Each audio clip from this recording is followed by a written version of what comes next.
Welcome back, everybody. It is the Mlb Dfs strategy show from Awesemo.com. We've got an 8-game slate to talk about. Well, 8 games over on DraftKings, 6 on FanDuel and Yahoo. It's a Monday morning. Hopefully your NFL Sunday went well and you played some Mlb Dfs over the weekend and NBA, and there's NHL, Stanley Cup Finals. Still a ton going on, and I'm joined by Terry McBride. T. McB, what's up, man? How was the weekend? Well, on, pal. Weekend was pretty good to me. It was a nice little NFL Sunday yesterday. Had some nice results, nice little win, and enjoyed the games. Took it pretty easy on Saturday and lost a little bit in baseball. So, yeah, it's nice to be able to pay for my baseball habit with some football wins. There you go. It's always nice when you can, play for entertainment, some sports, cover your losses with some other sports. How about you? Yeah, no, it was okay for me. In terms of DFS, like normal life, can't complain. But DFS didn't go as planned for NFL yesterday. Getting close on Showdown a couple times, so I'll fire that back up tonight. I really like the single game for NFL, maybe because I just have to pick less things correctly. And I like playing multiple lineups, so there's only 6 spots on DK. There's 5 on FanDuel. And I just get to root for the quarterback, root for the onslaught, and it makes watching it pretty simple. So I like playing the Showdown. Play the main slate because how can you not? And then I'll be playing a little bit of MLB as well tonight. If you guys are looking to play some MLB tonight, look no further than Yahoo Daily Fantasy Sports. They've got some MLB contests posted for tonight. 1K to first in their $15. Most important thing, even a lower management fee than normal over on Yahoo tonight. Not even the standard 12%. They're running it at 11.1% in their $15. 10 max, $150 to max this out. $1,000 top prize, flatter payout structure, and then obviously the lower management fees. That's going to be very good for your long-term ROI. You could scroll through some of their other contests. They're $3, running at about 12% management fee. They're $1, 15 max, 12% right there.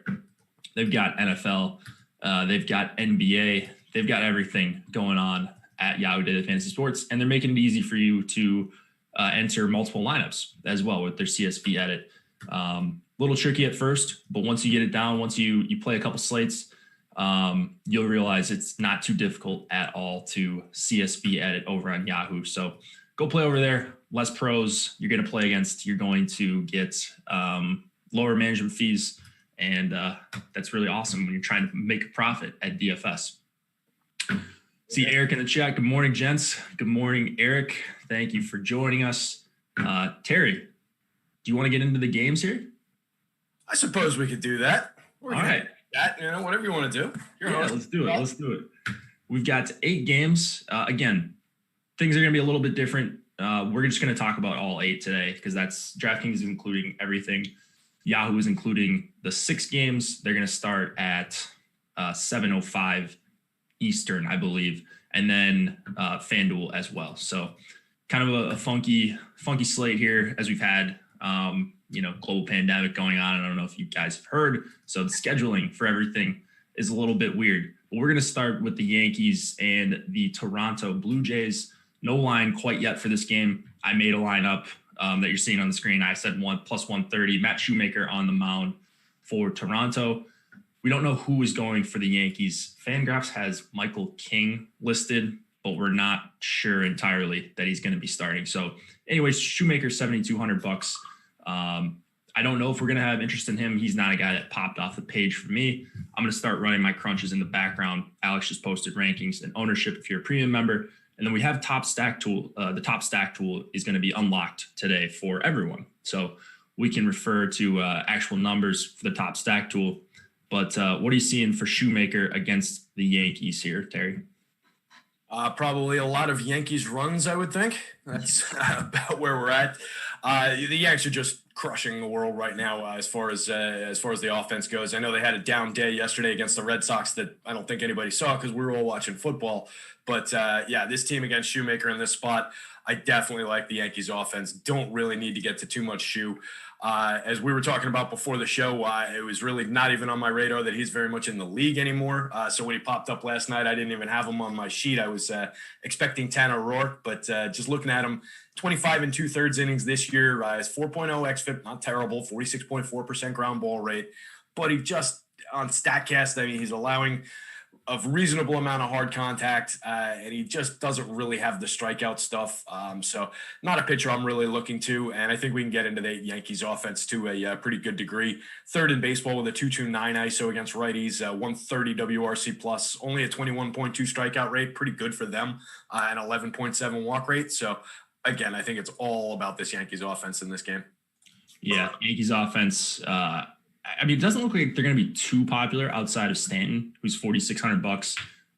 Even though it's righty, like how do you not look at Stanton and want to play him here against a below average Matt Shoemaker? So that's really the only thing from an ownership standpoint I think you need to be worried about. But I'm fine playing an underpriced player if he's a good hitter, and Stanton is obviously that. So we'll see what the Yankees implied total comes out as. We'll see what Alex's implied total says. But I would believe it's going to be pretty healthy here, over 5 runs against Matt Shoemaker and one of the highest implied totals on the slate. So Yankees definitely up there as one of the best stacks on the night. If you're looking at the top stack tool, which again is free for today for everyone, they are right now the most undervalued team on the slate. They have 6.3% ownership share and 13.3% chance of being the top stack. That is number 2 in terms of top stack percentage. And they're not getting their due in terms of ownership. So Jordan just told me as well that MLB rankings are going to be free today, actually not the top stack tool. So I'm wrong on that. I think I got the days mixed up here. Let me see. Anyways, we'll get that figured out. But there you go. That's a freebie nonetheless. 13.3% top stack percentage for the Yanks, 6.3% ownership share. And that would mean that they're pretty undervalued for today's slate. It's kind of hard to talk about Toronto bats just because we don't know who's pitching for the Yanks, but are there any guys that jump off the page for you, Terry? So it depends. I mean, there's bats that I like in this lineup in pretty much every matchup. I had written up Jordan Montgomery last night, but it looks like it's probably not going to be Monty now. If he is going, I do like some of the righty bats. I think we can get to, your Randall Grichuk's, your Lourdes Gurriel's, Teoscar Hernandez, guys like that in here. Excuse me. And like a Bo Bichette, a Vlad Guerrero. But it might not be Monty. If it is Monty, too, he's third in the league among pitchers with at least 30 innings in inducing soft contact. So he's pitching pretty well, limiting a lot of the power upside for teams. So I would be conservative with it anyway. It might also be Michael King, who is a righty who's made a few appearances for the Yanks this year. If it's King, I would probably be more inclined. He's 5.51 xFIP in his 24 innings, 6.75 ERA. He's a decent level prospect, but not a guy who's really got it all together yet. So I'd probably be more inclined to lean into them a little bit more if it's the lesser pitcher who doesn't have that feature of just being ridiculous at inducing soft contact. That would probably be more upside there for this team. And then just real quick on the Yankees side, like you were talking about, I think they're getting a lot of the pricing effect from what we saw like with the Braves last week, where they were just priced up. Some of the bats up top are really expensive with LeMahieu and Judge going 56, 57. But there's a lot of value in that lineup, too. When you get down to like Glaber at 48 is a great deal. Hicks is fairly priced. And then Gio Urshela, 53, but nobody's on him down at the bottom. So there's a lot to do with that Yankees side, too. Yeah, Yankees going to be a staple of my lineups for sure. Looking at it right now, they're coming up. I haven't ranked out all my lineups, but grading out very, very favorably if you can figure out a way to fit them in. They're not overly expensive, but a little difficult to get to the full stack, and that usually presents a pretty good opportunity if you're looking to play contrarian in some of these large field tournaments. Yeah. Let's move it on to the next game on the slate. We've got the Milwaukee Brewers and the Cincinnati Reds. Brandon Woodruff and Luis Castillo are your pitchers, 2 guys with pretty solid K rates. I was looking through on their Fangraphs page. up near the top on today's slate. $8,700 for Woodruff, $9,800 for Castillo. Do you prefer one to the other? 3.6 implied total for the Brewers, 4 for the Reds. If that changes your mind at all. Both look like good options. Which one do you prefer, Terry? I would have to say Castillo, just in a matchups perspective. But Castillo going up against this Brewers lineup, they are not good against right-handed pitching. So I think that would be the better spot. He's more expensive, but I'm happy to pay it here. I think he's a dynamite pitcher, and it's a really, really good look for him. Just taking a look here, the Brewers are 19th in baseball with a 159 ISO against righties. 87 WRC plus puts them 13% below average in creating runs. 25.7% strikeout rate, one of the worst in the split in baseball. So really, really good opportunity for him to put up a nice strikeout game. He's pitching great, 30% strikeout rate this year, 59 in a third innings. He's got a 2.84 xFIP to his 3.03 ERA, only allowed 4 home runs. He's throwing his sinker 23% of the time, 25% of the time his four-seamer, which sets up excellent swing and miss on his changeup, his four-seamer, and his slider. So just dominant pitcher. So I can definitely get to a lot of Castillo in this opportunity. The spot's not as good for the matchup with Woodruff, but he's pitching probably equally well. He's he's limiting hard contact to just 28.1% among pitchers with at least 60 innings. That's 6th best in baseball this year. He's got a .98 home run per 9, inducing 13.4% swinging strikes, 48% ground ball rate. So he's pitching really well. But the story's about the matchup. The Reds are 6th best in baseball with a 204 ISO in the split, 101 WRC plus. They do strike out 24.8% of the time, so he might be able to find some strikeouts here for sure. But it's but they've got a 12.3% walk rate as well. So they'll get some opportunities, get on base, and if they go deep on them or if they drive a couple balls in the gaps, the score could add up pretty quick. I think both of these guys are reasonably priced if you're looking at DraftKings. For the matchup, Castillo a little bit more expensive, probably a little bit higher upside with the matchups that you detailed. I'm not looking to target many of the bats here. Looking over at their Yahoo pricing, kind of crazy because Woodruff is $7 more than Luis Castillo in the spot. Castillo's $30 over on Yahoo. That's just a lock and load. I would imagine, let's see, if we go over to the ownership projections, he's right at the top or near it. Maybe this is is this a lookup error? What? I don't see him in the ownership projections. Is there another Luis Castillo that's priced at $30 or something? Oh, maybe. Trying to think if there's another Luis Castillo in the league that you'd be pulling. See. Yeah, I'm not sure. I don't think his price came up on the show last. I know Woodruff was in the 30s. There were a couple really good pitchers that were priced in the 30s. And then somebody who's not good was priced into the 40s who I can't quite remember. But there was some friendly pricing over on Yahoo today that I really liked. Yeah, so I'm going actually into a contest right now. And I'm just going to see if I can find Castillo. Okay. So this game's not on the Yahoo main slate. Okay, I got it. That's why. I even said that off the top of the show. So that this game is going to be cut off from the main slate. Unfortunately, you don't get to play $30 Luis Castillo.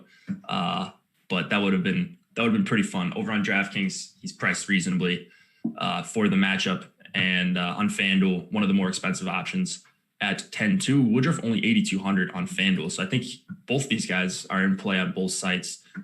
Castillo going to be one of the more popular options on DK, and rightfully so.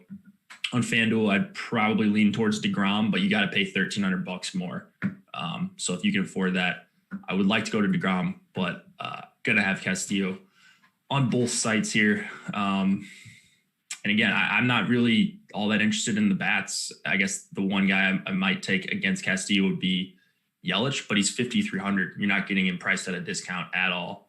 Is there anyone you want to single out here, or are you interested in any of the stacks? Jason asked me the same question on the early bird. I picked the same guy. $5,300 Yelich would be the only Brewers bat I'm really interested in. Drawing 7% ownership, you can play that as a one-off if you've got the money and want to stick them in. But yeah, outside of him, nothing really of interest in that Brewers lineup today. All right, and then we did get it sorted out in the back end here. MLB rankings are going to be free today, but keep your eye out for the top stack tool. Maybe later in the week, we unlock that every once in a while. So you get the MLB rankings today, can see who the top values are, see who Alex's top raw point projections are. And if you take a mixture of some top values and some of the top raw point plays that aren't great values, you're probably going to end up on some pretty good tournament lineups, assuming you are stacking. Let's go to filter by teams and kind of piece together in your head what the top stacks tool would look like. It's not that much of a leap to be able to do that. And yeah, but you got to do more work. Like with the top stack tool, you don't have to do any work. That's why it's the best tool. Yeah, I love that thing. But I like the rankings too, because you get Alex's run totals, because Alex has his unique run totals that are a little bit different than some of the other ones. So I use those. I always put those in my sheet. So that's another key piece of the puzzle for me. Yeah, and one thing that Alex does with his implied totals is you're going to get more weight to like the opposing team in Coors, because they're going to get the guaranteed 9 at bats. And there was a debate for a long time about whether or not that matters, but I've heard Alex say on multiple shows that actually does matter. And so if Alex says that, and he's the number one player in DFS, he's coming up with all these amazing tools, that kind of settles that argument. So let's go to the Cubs and the Pittsburgh Pirates. We've got John Lester and JT Brubaker on the mound. 4.7 implied total for the Cubs, 3.9 for the Pirates. Do you have interest in either of these pitchers here? In Pittsburgh, looks like the weather's going to be pretty cool, 60 degrees around game time. Am I getting you on either of these guys? I'm going to be hating myself come, 9, 10 o'clock. Lester? On a Lester. Oh, man. Again. So is it just the matchup against Pittsburgh? Yeah. Lester's a guy who's burned me so many times. I do not trust him, but it's all about this matchup. And this matchup is the one that he got nailed in and cost me in the last time out, or maybe 2 starts ago. It was against these same Pirates, but I'm going to go right back to it. 24th in baseball with a 151 ISO. They do have a 104 WRC plus, 22.8% strikeout rate. Not totally egregious, but they're not a good lineup. And when the lineup is that bereft of power, even if they're getting on base against a guy like this who is pretty good at limiting the random home run, he is pretty good at keeping the ball on the ground most of the time. Doesn't strike out a ton of guys. He's not a strikeout pitcher, so their ability to limit the strikeouts to a degree won't really impact him. I'm just hoping Lester can get by in this one. 7,700. He makes a reasonable SP2 for me. And again, it's all about just attacking this Pittsburgh lineup that I don't think is very good. Yeah, I think Lester, so he's a guy I've always had an issue with, at least the last few years, because he gets priced way up. Like he's, a borderline stud. And here he's not priced up. He's got a good matchup.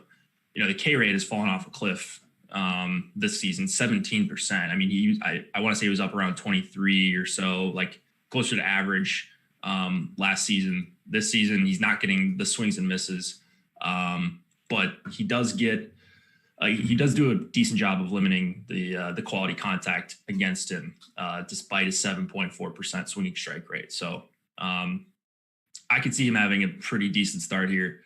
I still think he's probably he's priced pretty fairly for the spot. If he was 9K, I would just look somewhere else, but 7,700 on a 2-pitcher site where I don't think we're very excited about our options outside of the top couple of guys, maybe Woodruff, Castillo, and DeGrom, who we'll talk about in a bit.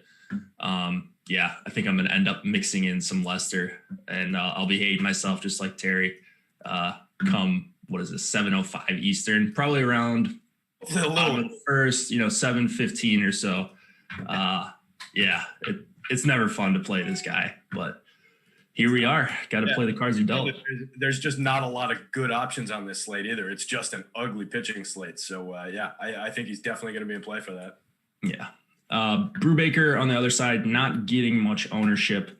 Looking at where we have him projected, it's he actually does project pretty well. So I'm wondering why he's not getting any ownership at all. We haven't projected for 15 points. Is that what you're seeing as well, Terry? 15 on Alex's, and for 6,800, that would be pretty solid. So Brubaker wasn't a guy that I had my eye on when I first looked through everything. But now that Alex's projections did drop, maybe he's seen something in him. So pulling him up, 23% K rate on the season for Brubaker. I'm assuming if he's projected for 15 fantasy points. That means that we think that he could go close to a full start. I mean, he's gone 5 or so innings. In his recent starts, he's gotten double-digit swinging strike rates in each of his last 3 outings, pretty quality chase rate as well. So maybe this is a guy that, I shouldn't just turn a shoulder to. Maybe he's a guy we should be looking at a little bit. Are you interested at all in Brubaker? I think, based on that, I wasn't expecting him to project like that for Alex either, but he was a guy that was on my list to, let's see what Alex thinks of him. So he's ranking pretty well on the top starters tool there at 6,800. That definitely puts him in play on DK, just based on Alex's numbers and how that goes. I wasn't getting as good a projection on him for my numbers, but it's a reasonable enough one that I can kind of see where Alex is coming from, I guess. Just looking through what he's done, 35 2/3 innings. He's only allowed 4 home runs, 4.16 xFIP to his 4.79 ERA. He's got a good out pitch to both hands, which I always like to see in a young pitcher. Throws 34% sinkers, induces 44% ground balls. Was a 50+% ground ball guy in the minors, so he's good at keeping the ball on the ground. This Cubbies lineup frightens me, though. I mean, they're pretty good in the split. 180 ISO is decent, 99 WRC plus right on league average. They do strike out a fair amount, 25.3% of the time. So I know Alex likes to look for those strikeouts and the good strikeout matchup in his model. So he's probably seeing a decent strikeout total here. I think for the money, for that price, we can definitely get to Brubaker here. Yeah, for sure. So as you saw, we were a little bit surprised in Alex's projection for him. I'm assuming he's an A value on the rankings. You guys can get those for free today. Check those out for yourself. Those will get updated throughout the day as projections get updated. And that's part of our weekly express tool for MLB. If you want to continue getting those rankings, I believe it's just $3.95 per week. If you guys want to try that out. So I guess the Cubs have a 4.7 implied total against Brubaker. Not the greatest total, but it looks like we'll be playing some Brubaker, uncovering some things on stream. That's what the MLB strategy show is all about. But we do have some pretty cheap Cubs if you're looking at DraftKings pricing. I haven't looked at them in the top stack tool specifically. I'm assuming they're probably getting more ownership than they deserve. But with that being said, do you like Cubs bats against Brubaker, even though we're interested in him? I do. Yeah. And that's important to note. And I mentioned it on the early bird last night when we talk about these pitchers that are like, kind of maybe sort of mix them in, good price play. That does not mean don't play the bats on the other side. And that's definitely the case here. I can get into a lot of these cheap Cubs bats. I'm a big fan of Ian Happ off the top. Happ for under 4,500 is great. Rizzo at 41, Bryant at 4,000, Schwarber at 4,000. That's all those guys are way too cheap. That's a discounted team for sure.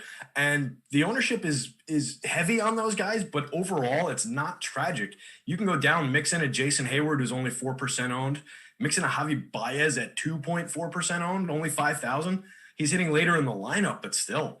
You can get a great bat at shortstop and, help your ownership, help your construction there. So I think there's a lot of good things you can do with this Cubbies team here. And I'll definitely be rolling some of them out.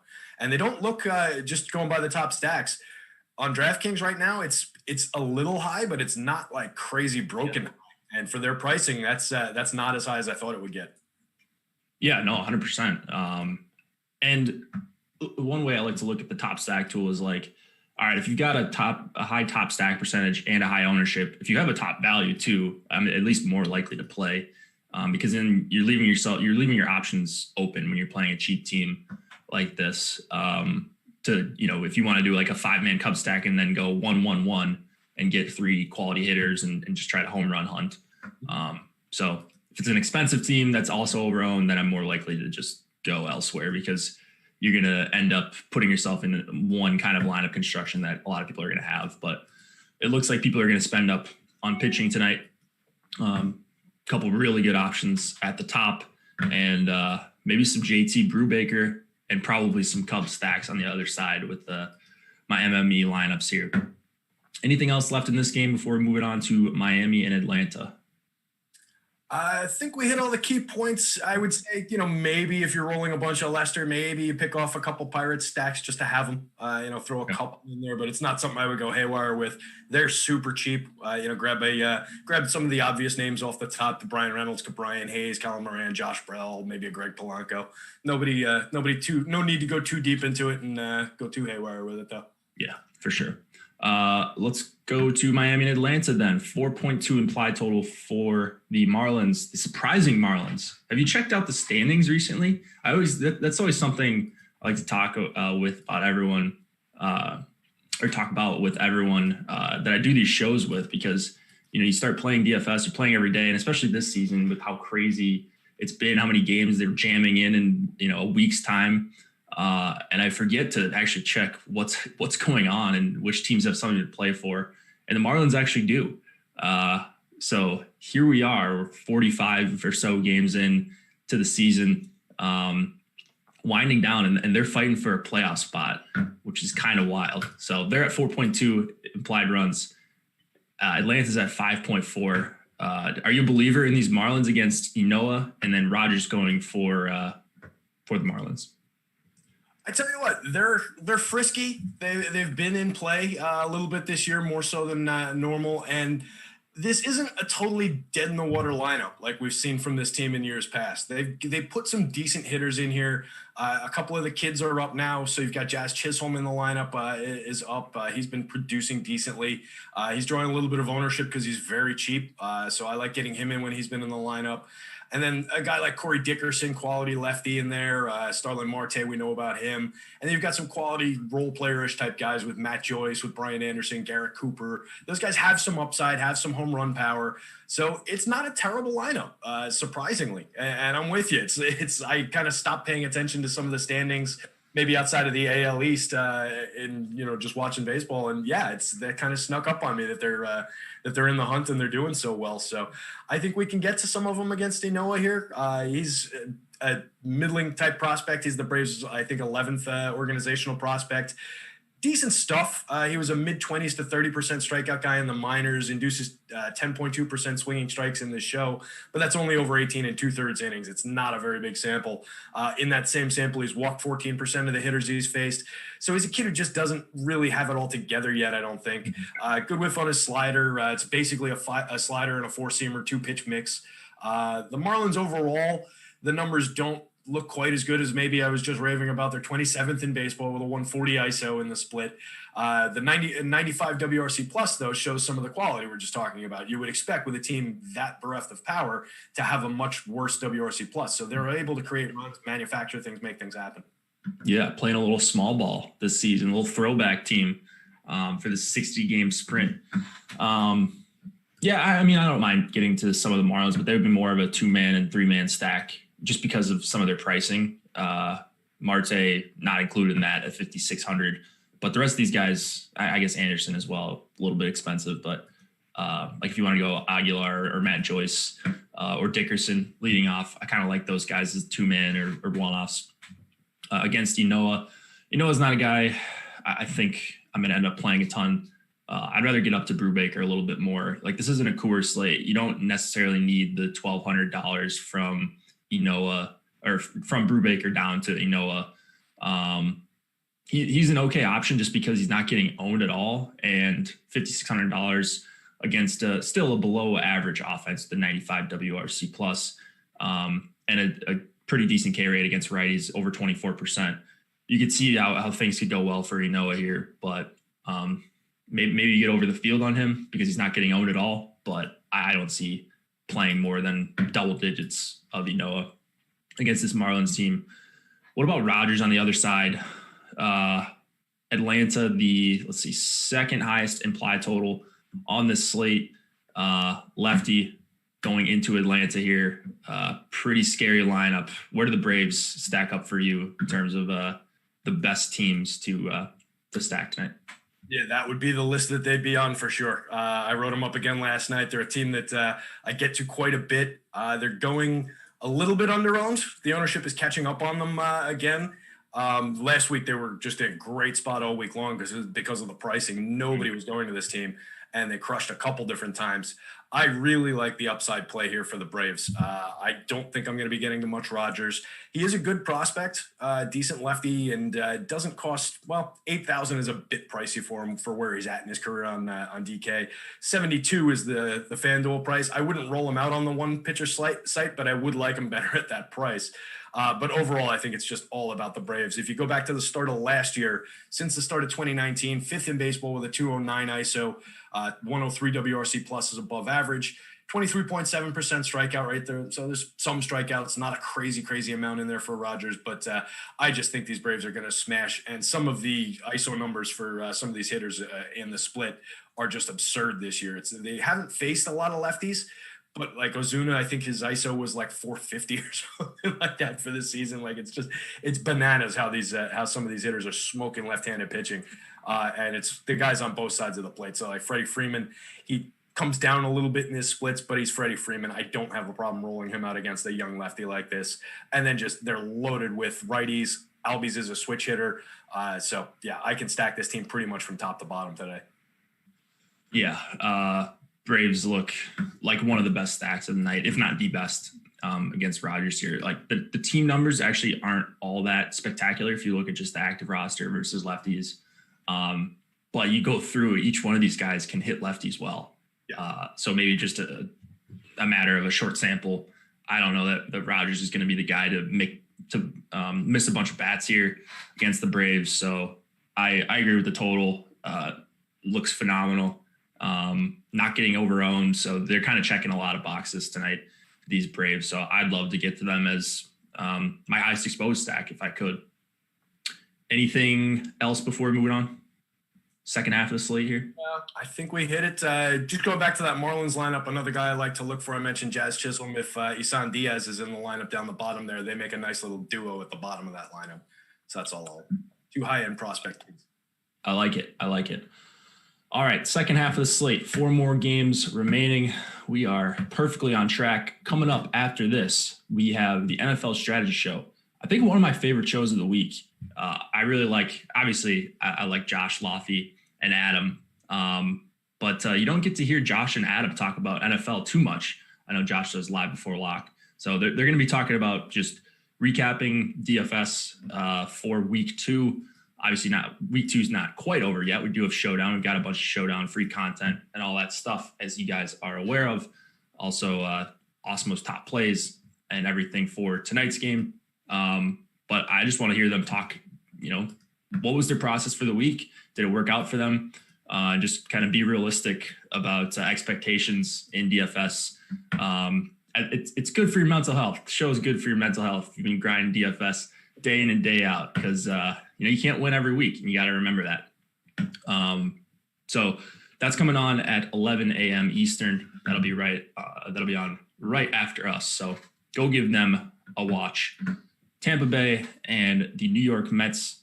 We've got Pete Fairbanks going up against Jacob deGrom. The main event for tonight, 10-5 on DraftKings. Seems a little bit underpriced. From what I'm looking at, pretty good matchup as well. The 3 implied total says it all. I guess I ask you this about a couple guys every slate, but is there any reason to get off of deGrom here at 10-5?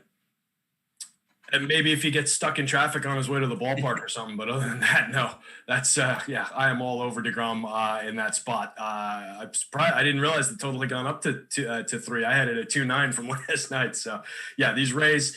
It's a good lineup. I mean, they're not a bad team by any means, but they let's see, 186 ISO, 107 WRC plus in the split, but they strike out 25.6% of the time. They draw 10.6% walks against righties, but those righties aren't all Jake deGrom that they're doing that against. So I expect him to fire through this lineup, strike out a bunch of Rays tonight. I do not foresee him having any problems with this team. So fire away. No hesitation on deGrom whatsoever. And then I think this is going to be pretty quick. What do you think about the Mets bats here? Just a 4.1 implied total. Weather is very cool. Kind of all around. I mean, we're getting into the end of September here. 60 degrees in New York. I guess they're getting a bunch of lefties against Fairbanks, but I don't know what's going to happen after Fairbanks comes in here. Anything you're interested in on the Mets side? Yeah, just looking at their pricing, they're not too expensive. And this is a team that I do like. I think they're a pretty capable offense, and it doesn't look like anybody's really going to them. So I'm going to take a look at that a little bit through the day. I mean, I really like getting to Nimmo, Conforto, J.D. Davis, Dom Smith, Pete Alonso as a stack. Work Jeff McNeil in there, kind of in a vacuum. That's a stack I like to get to. I think those are all very capable hitters. I love what Nimmo and Conforto can do, setting the table, getting on base. So against a guy, Fairbanks, I think is going to go like 2-3 innings. He's kind of a bullpen arm type of profile, really high end fastball and a slider, and that's about it.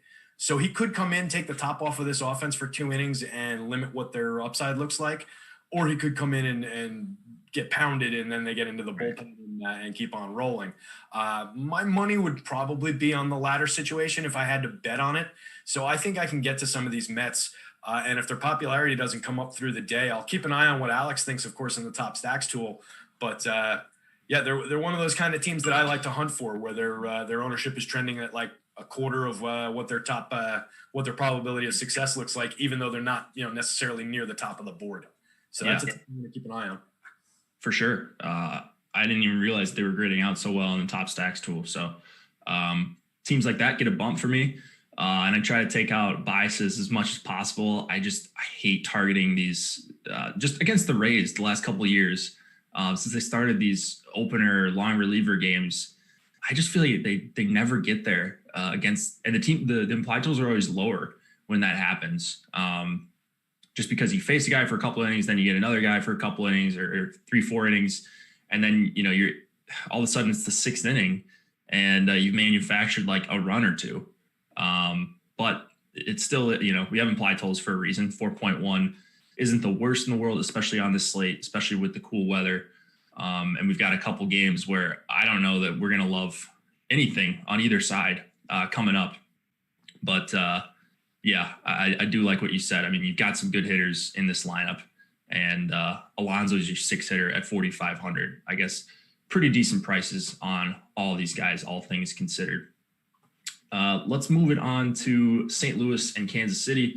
5.6 implied total for the Cardinals, 4 for the Royals.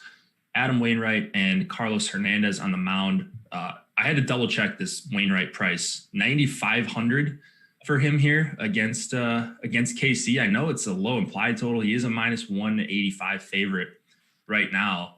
But I can't justify that when you can pay $1,000 more for DeGrom. You can pay a few $100s more for Castillo. You can pay less for Woodruff.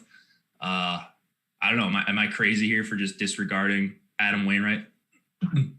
No, you're not. I did a nice little 2-minute monologue talking about how well Wayno was pitching and how I'm surprised we could get to him here. It's kind of a good spot, et cetera, et cetera, et cetera. Jason let me talk on the early bird last night. When I was finished, he said, "So even at 9,500?" No. That's a misprice. That's a mistake. I know he's pitching well this year, but he's not that guy. And comparatively on the slate, when you can get the other pitchers at similar prices, there's just no need to go to him. I'm glad he's pitching well. He's a guy I like. He's doing it with increased spin to his curveball. He already had a ridiculous curveball, one of the best in baseball of his generation. He added some significant amount of spin to it, and he's weaponized it. He's throwing it a little bit more, and he's taken his swing and miss on that pitch specifically up. So he's actually inducing the highest swinging strike rate of his career at 11%, but he's also getting very lucky. He's got a 2.28 BABIP against. So just balls in play are getting hit at guys.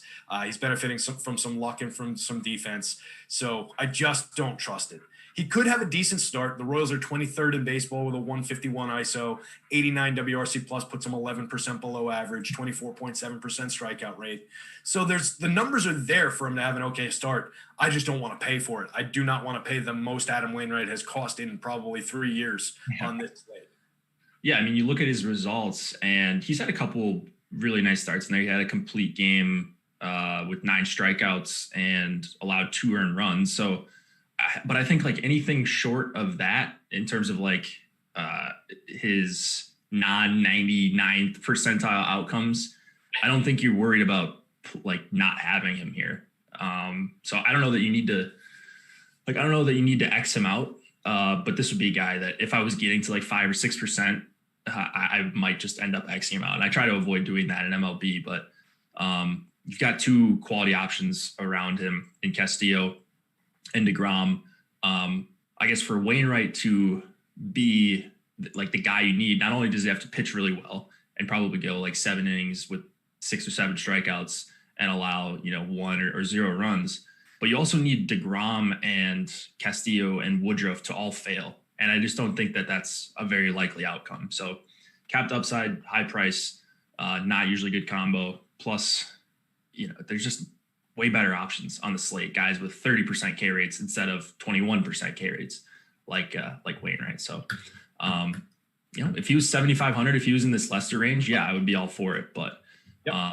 That's when I was talking about him last night. That was what I was expecting to see when I clicked over to the price, and that just made sense. And he would be firmly in play in that price. But you hit it on the head. You don't want to have Adam Wainwright, even if he's putting up an okay start, give up 3 runs, strike out 5 or something like that. You don't want to have that in your lineup for 9,500 when Castillo's putting up a dominant 30-point DraftKings start for 9,800. That just doesn't make sense. Yeah, for sure. We're in agreement there. Cardinals, highest implied total on the slate, 5.6 runs. It's not even that warm in KC at Kauffman Stadium. But against Hernandez, they're pretty cheap. Outside of Goldschmidt at 5,300, you got Edman at 4,700, Colton Wong 4,200, probably leading off. Brad Miller 47, Matt Carpenter and Paul DeJong mid fours, catcher under 4K and Yadi Molina. So this stack comes together pretty nicely. I guess the one thing you're concerned about is them being overowned. Are you concerned about that at all, Terry?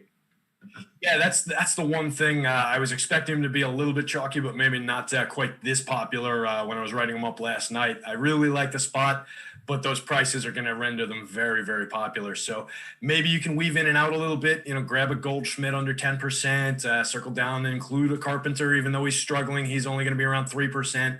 And then you can kind of put the other pieces together with DeJong and with Tommy Edman, maybe Colton Wong off the top. I prefer Tyler O'Neill down the bottom with his power upside, but he's going to be around 20% owned.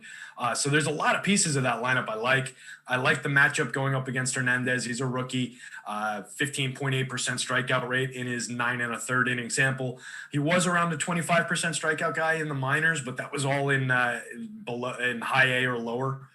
Only 8.8% swinging strikes in that tiny sample in the show. So he's another guy I just don't think he's fully cooked yet. Would not be pitching in the show in a normal year. They're just giving him some innings because they can and because minor league baseball doesn't exist right now.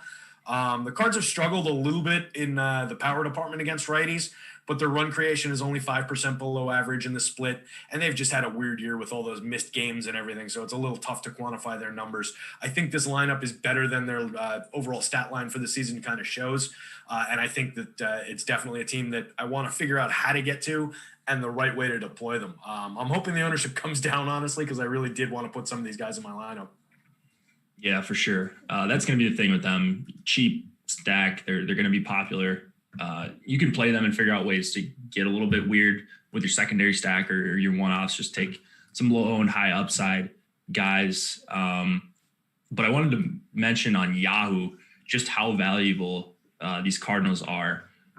If you look at the top stacks tool, 25% chance of being the top value. That's about as high as you're going to see on a 6-game slate. And you go through their prices. You've got 3 guys at $16: Edman, Goldschmidt, and Brad Miller. Those are the highest priced guys on the slate for Yahoo. Colton Wong, $11 leading off. Matt Carpenter, $8. Yadi Molina, $8. O'Neill, $9. Carlson, $7. I mean, they're just dirt cheap over on Yahoo. So this is the reason to play on multiple sites. There's CSV edits. So you could just put in 10 Cardinal stacks if you wanted to. If you wanted to go all in on them and upload them super quick over on Yahoo. So you're going to want to shop around, play Cardinals over on Yahoo if you can figure out ways to get a little bit different. Plus you can 6-man stack on Yahoo. So just play all the cheap guys, a couple studs, and get weird with your last two slots there. Houston and Seattle, a couple more to go. We've got a 4.4 implied total for the Astros, 3.7 for the Mariners. Lance McCullers on the mound against Marco Gonzalez. I think if you put Lance McCullers here at 8,300 against Seattle a year ago, he's probably the chalk pitcher on the slate.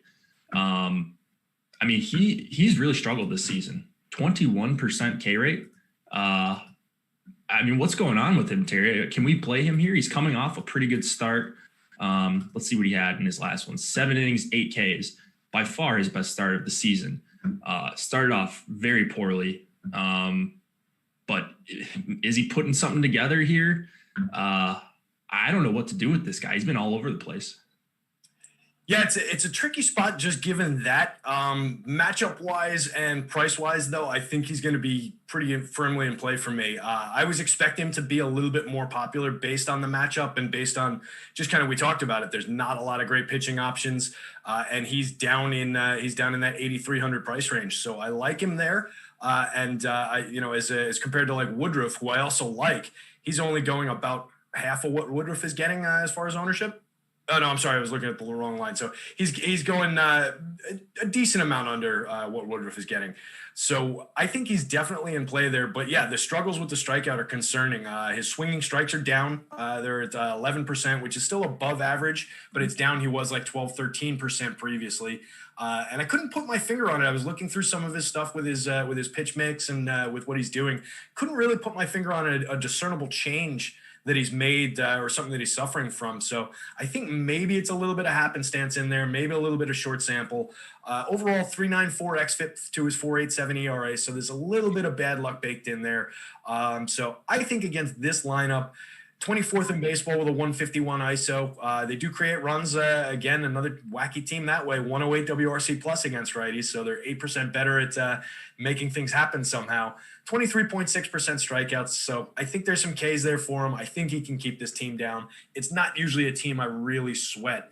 So I think we see the quality side of McCullers here, and at limited-ish kind of ownership, I think I can get him in. Yeah, and this is a spot where I think I'm on the same page with you. You look at the strikeout rate, it's not good, but he did have, he's had a few miserable starts this season. He just had a nice one in his last outing. So maybe he's starting to put together a string of some quality starts. And I think if he goes out and smashes again, this is probably the last time you're going to get him not at chalk in this 8K range if his price doesn't catch up to him. So he still showed he does have the upside.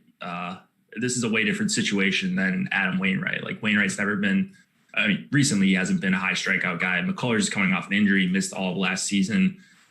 He was at almost 27% strikeout rate in 2018. He was at basically 26, 2017. So maybe some positive regression with the strikeouts, but still a little bit concerned with McCullers. I think here, as long as his ownership stays intact, around the 20-ish% range on DK, I'm willing to roll out a bunch of McCullers in this matchup, despite Seattle being a little bit pesky. What about Marco Gonzalez, 7,600 going up against these Astros? I mean, you talk about a stacked lineup, 1 through 7 really for these Astros. Righty, lefty, it doesn't really matter. But are you looking to get to any Marco here? No, I don't think so. I mean, when I say no, I'll allow him in, as like a 10% cap maybe in my crunch, and then I'll deploy less than that in what I actually play. He's pitching well. Yeah, he's another one of those Seattle pitchers who added a cutter into his mix this year, and they're just doing that organizationally. The whole staff has been limiting power. He's allowed 5 home runs in his 56 2/3 innings, 4.11 xFIP to his 3.49 ERA. So he's got a little bit of good luck baked into his stats, but still very, very good. 8.8% swinging strike rate, though, a little concerning. 20.4% soft contact rate is pretty good with his sinker cutter mix. But the story is that Astros lineup. You said it, they're top to bottom good against both hands, but against lefties, first in baseball with a 2.28 ISO. They've got a 129 WRC plus, so 29% better than the average of creating runs in the split. And they only strike out 16.6% of the time against lefties. That's a killer spot, really challenging spot for Marco. So I think I'm much more on the Astros side of things as far as rolling out some of these stacks and hoping for the best against a pitcher who has been pretty good this year. Yeah, Top Pitcher Tool does like Marco in that he's not getting the ownership he deserves for being on a 2-pitcher site. But man, I just if I was hand building, there's no way I would get to Marco against this Astros lineup. But sometimes that's why it's nice to build with an optimizer. and grade, you grade the lineup out in its entirety. If you're playing a super chalky lineup, instead of putting in like McCullers, I guess, they're in a similar price range, you just throw in Marco as a way to differentiate, because there's going to be an ownership gap between those guys. Is McCullers 10 times as likely to outperform Marco Gonzalez? No, like no pitcher is really. So from that standpoint, I suppose there's a reason to get to some Marco. Man, I'm like you though. I don't think I could get to him more than a few lineups, a few sprinkles here just to be different. So, all right, so you're being dangled off a building by your ankles by a supervillain, and he says you have to pick one of these guys. You got to get it right, or I let go. Do you play John Lester at 7,700 and 10% ownership against the Pirates, or do you play Marco Gonzalez at 76 against the Astros and 2% ownership? If I just have to be right one time, I would play Lester. If I had to be right over a sample like 100 games, I'd probably play Gonzalez every time, because like. You know what I mean? Like the difference there, because like if you're just playing one slate, Lester has a better chance of working out.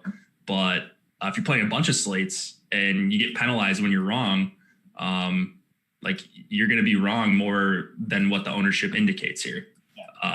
Like Lester isn't 3 times as likely to outscore Gonzalez, but his ownership says that he is. And so those are the edges that you can realize in Mlb Dfs over a sample of 100 slates or 200 slates. And that's the reason that Alex has made a killing playing MLB. I think it's his best sport. Yeah. He's had multiple 100K wins this season. He's going to next season and, 5 seasons from now, I'm sure. But those are things that you want to think about rather than just who do I pick? So those are the things we're trying to teach you guys. If you're new to DFS, if you're not new, you know all this stuff. But important things to think about when you talk about ownership. And that's why the ownership projections and the top stack tool and the player projections matter so much. Before we get to the last game of the night, if you guys could, all 140 of you, if you could hit the like button. I know that's a little unrealistic, but maybe we could get to 50 or 60 likes by the time this game is over. We appreciate you guys watching. Again, tune into the NFL Strategy Show. It's coming on in about 7 minutes. So this is going to be perfect timing. 8-game slate. And let's close it out with Colorado, San Francisco, 3.9 implied total for the Rockies, 4.1 for the Giants. Giants are slight favorites here. Marquez and Cueto on the mound. Do you like either pitcher here? We've got some low implied totals, but either of these guys piquing your interest? I could probably work with some Marquez. He's a pitcher I don't mind getting to. Oddly, I actually prefer him when he's pitching at Coors, and he seems to prefer pitching at Coors a little bit this year at least. On the road this year, 4.14 xFIP, at home 3.67. So he's pitching really well at Coors. But I think we can get to him here against this lineup. They're good. They've been performing well against righties. 10th in baseball, 183 ISO and a 113 WRC plus. 23.2% strikeout rate and only 7.8% walk, though. So I think he can limit the opportunities. I think he can put up some good strikeout numbers here. Overall, 23.9% strikeout rate against righties, 19.7 against lefties for Marquez, 12.3% swinging strikes, decent whiff on his curveball and his slider, curveball to both hands. So, again, another thing I like to see with guys. So I think we can get to some of him. Not something I'm going to be doing in crazy degrees, but at only 7,800, I like the price. And I think he could put up a good value for that mark. Just trying to get over to the top starters tool. Yeah, and he ranks out decently well in the top starters. Out of the guys near the top of the board, he's one of the less popular ones. So I think I can definitely weaponize that a little bit. But I would probably also roll out a few in limited fashion giant stacks against him. Cueto, don't really want any part of. It's just not a pitcher I've been getting to over the last couple of years, even though he keeps grinding it out. Maybe get to some of those Rockies bats, although they're not great on the road, not great against right-handed pitching. Yeah, I'm kind of, meh on both of these guys. You'd like Marquez's strikeout rate to be a little bit higher. Like McCullers, he's had higher strikeout rates in previous seasons, so maybe it's just a small sample. Kind of weird that he's pitching better in Coors. Just because of physics, but like a huge park upgrade, like the biggest park upgrade you could possibly have here for Marquez. So, like if you're going to play Marquez and Coors, how do you not play some of them here? With the 4.1 implied total against when he's pitching in Coors and he's got a 5 implied total against every time. So that's kind of how I think about it. Top pitcher tool doesn't mind a little bit of Marquez. He's not coming in crazy over-owned. So I like it. I like it a lot. Or I guess I like it a little bit at 7,800. He's kind of in the Lester mold, where you just need a guy in this range to pair with your Castillo or DeGrom as you're starting your lineups. And he's way better option, in my opinion, than a guy like Taylor Rogers or some of these other cheap guys. Obviously, way better than Wainwright for the price. Or Marco. Yeah. And you like some giant stacks maybe going against him for cheap? Yeah, I think I can get to some of them. They're a team that I've probably lost out on some of the opportunity this year just by maybe it's bias on my part or just they're just a weird team with weird results this year, which I think is the case. Don't love paying $5,400 for Yaz, but it doesn't seem like anybody does because he's only like 0.5% owned.